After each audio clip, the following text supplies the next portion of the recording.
लाहौर की गलियां शाम के धंधलके में डूबी हुई थीं। अक्टूबर का महीना था। हवा में खनकी घली हुई थी। पुरानी अनारकली के एक किताबों के खोखे पर उमर रज़ा अपनी पसंदीदा किताब की तलाश में खड़ा था। उम्र एक मुतवस्सत घराने से ताल्लुक़ रखने वाला नौजवान था जो एक निजी कॉलेज में अदब पढ़ाता था। उसी लम्हे एक लड़की भी वहाँ आ पहुँची जिसका नाम ज़ोया अहमद था। ज़ोया एक आर्किटेक्ट थी जो बरसों बाहर रहने के बाद हाल ही में लाहौर वापस आई थी। वो दोनों एक ही नायाब किताब दीवाने गालिब की तलाश में थे। माफ़ कीजिए, क्या ये किताब फ़रवख़्त के लिए है?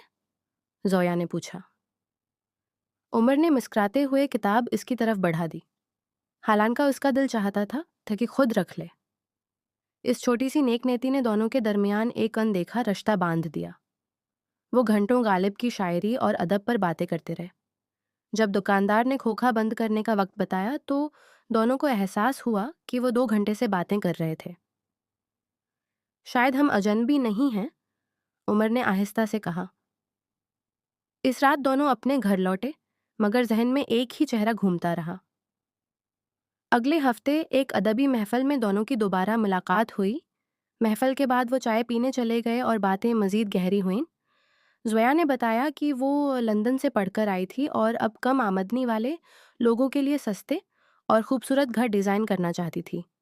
उमर ने कहा, हम दोनों शायद मुख्तलिफ तरीक़ों से एक ही काम कर रहे हैं, दुनिया को थोड़ा बेहतर बनाने की कोशिश। इस शाम दोनों ने एक दूसरे का नंबर ले लिया और अगले कई हफ्तों तक इनकी गुफ्तगू का सिलसिला चलता रहा। वो अक्सर नहर किनारे चहलकदमी करते और शहर की तारीख पर बातें करते।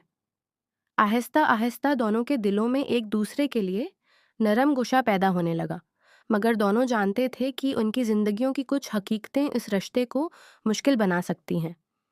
ज़ोया का ख़ानदान शहर के मालदार तबके से ताल्लुक़ रखता था। उसके वालिदैन पहले से ही उसके लिए एक अमीर घराने के बेटे फरहान के साथ रिश्ता तय करने की कोशिशों में थे।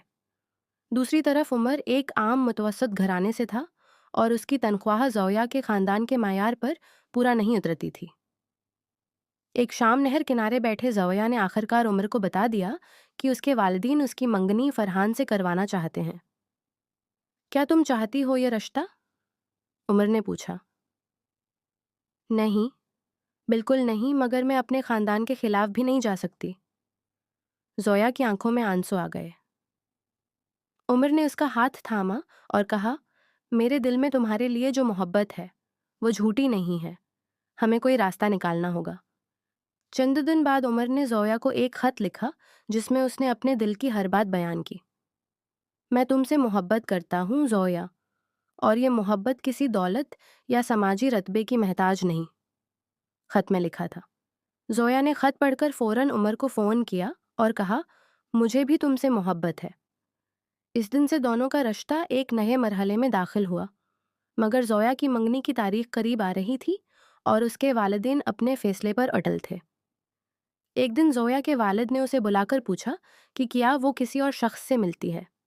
ज़ोया ने सच बोल दिया कि वो उमर रज़ा नामी एक उस्ताद से मोहब्बत करती है। वालिद का चेहरा गुस्से से सरख हो गया और उन्होंने कहा कि उनकी बेटी की शादी एक आम आदमी से नहीं हो सकती। दौलत और हैसियत से ज़्यादा अहम यह है कि इंसान कैसा है, ज़ोया ने जवाब दिया, मगर वालिद ने कोई बात मानने से इनकार कर दिया। ज़ोया के घर में कशीदगी बढ़ती गई और उमर के घर में भी हालात आसान नहीं थे। उमर की वालदा ने कहा कि अमीर घराने वाले कभी उन्हें कबूल नहीं करेंगे। मोहब्बत में दौलत कोई मानी नहीं रखती, उमर ने समझाया। एक शाम दोनों पार्क में मिले, जहाँ ज़ोया ने बताया कि उसके वालिद ने धमकी दी है कि अगर उसने फरहान से शादी न की तो घर से निकाल देंगे।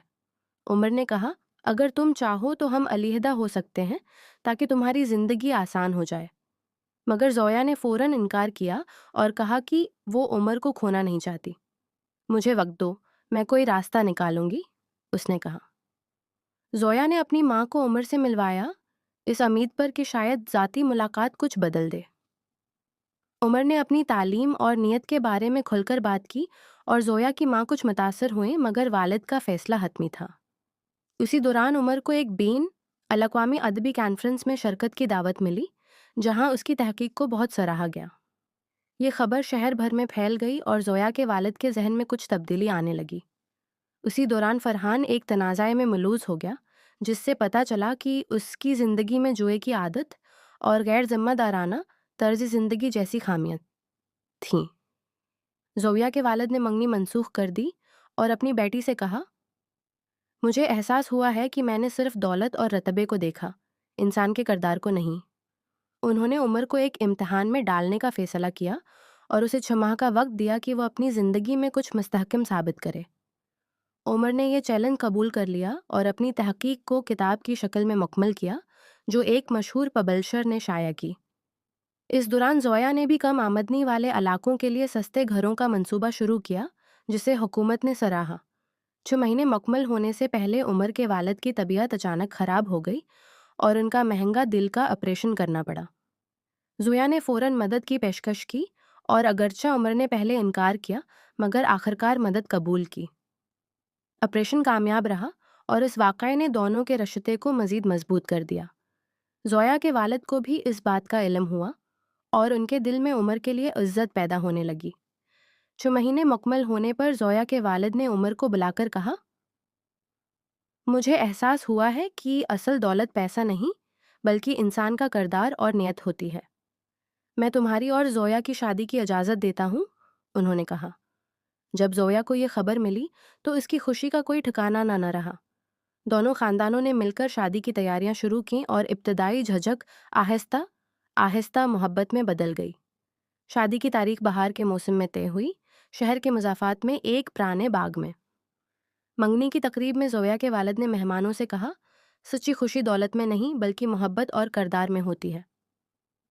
بالآخر شادی کا دن آ گیا۔ باغ کو رنگ برنگے پھولوں اور روشنیوں سے سجایا گیا تھا۔ زویا نے سرخ اور سنہری کام والا دلہن کا جوڑا پہنا تھا۔ جب وہ اسٹیج کی طرف بڑھی تو عمر کی نظریں اس پر ٹھہر گئیں اور اسے وہ پہلا دن یاد آیا جب اس نے زویا کو کتابوں کے کھوکھے پر دیکھا تھا۔ نکاح کی رسم ادا کی گئی اور جب عمر نے دستخط کیے تو اس کے ہاتھ جذبات کی شدت سے کانپ رہے تھے۔ تقریب کے بعد عمر نے آہستہ سے کہا، یاد ہے وہ دن جب ہم نے پہلی بار ملاقات کی تھی؟ زویا نے مسکراتے ہوئے جواب دیا، میں نے کبھی نہیں سوچا تھا کہ ایک کتاب کی تلاش مجھے میری زندگی کے سب سے بڑے خزانے تک لے جائے گی، تمہاری محبت۔ رات گئے تک تقریب جاری رہی، موسیقی اور خوشیوں کی گونج پورے باغ میں پھیلی رہی۔ شادی کے بعد عمر اور زویا نے شہر میں ایک خوبصورت گھر بسایا، جسے زویا نے خود ڈیزائن کیا تھا۔ گھر کی ایک دیوار پر انہوں نے وہی دیوانی غالب کا نسخہ سجایا جس نے ان کی پہلی ملاقات کا سبب بنا تھا۔ ہر جمعہ کی شام وہ اسی کتابوں کے کھوکھے پر جاتے جو ان کا خاص معمول بن گیا۔ زویا کا منصوبہ کامیابی سے آگے بڑھا اور کئی خاندانوں کو باعزت رہائش ملی۔ عمر کی کتاب کو بھی بہت پذیرائی ملی اور اسے ایک بین الاقوامی ادبی ایوارڈ کے لیے نامزد کیا گیا۔ شادی کے 2 سال بعد زویا کو ایک بڑا پروجیکٹ ملا جس کے لیے 6 ماہ کے لیے دبئی جانا پڑا۔ عمر نے حوصلہ دیتے ہوئے کہا، فاصلہ صرف جسمانی ہے، ہمارے دل ہمیشہ ایک دوسرے کے قریب ہیں۔ دونوں روزانہ بات کرتے رہے اور جب زویا واپس آئی تو عمر پھولوں کا گلدستہ لیے ایئرفورٹ پر موجود تھا۔ کچھ عرصے بعد ان کے گھر ایک خوبصورت بیٹی نے جنم لیا جسے انہوں نے مہر النساء کا نام دیا۔ عمر نے اپنی بیٹی کو گود میں لیتے ہوئے کہا، یہ ہماری محبت کی سب سے خوبصورت نشانی ہے۔ سالوں بعد عمر اور زویا کی کہانی شہر میں ایک مثال بن گئی۔ یہ ایک ایسی محبت کی کہانی تھی جس نے سماجی رکاوٹوں کو شکست دی۔ ان کا گھر ہمیشہ محبت، خوشی اور علم کی روشنی سے بھرا رہا، اور وہ کتابوں کا کھوکھا جہاں ان کی کہانی شروع ہوئی تھی ہمیشہ ان کے دل میں ایک خاص مقام رکھتا رہا۔ یہ کہانی ہمیں سکھاتی ہے کہ سچی محبت وقت، حالات اور معاشرتی رکاوٹوں کے باوجود زندہ رہتی ہے۔ اگر محبت میں خلوص اور سچائی ہو تو کوئی بھی رکاوٹ اسے شکست نہیں دے سکتی۔